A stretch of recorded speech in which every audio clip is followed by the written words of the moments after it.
అనగనగా ఒక అడవిలో ఓ పులి ఉండేది.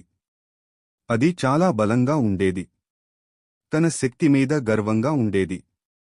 ఒకరోజు ఓ చిన్న పిల్లి ఆ పులిని చూసి అడిగింది, ఓ పులిరాజా, మీరు అడవికి రాజు. మీకంటూ తెలియనిదేమైనా ఉందా? పులి గర్వంగా నవ్వుతూ అంది, నాకు తెలియనిది ఏమీ లేదు. నేను నా శక్తితో ఏ జంతువునైనా ఓడించగలను. పిల్లి నవ్వి అంది, మీకు బలం ఉంది, కానీ నాకు తెలివి ఉంది. మీరు నన్ను పట్టుకోగలరా చూడండి.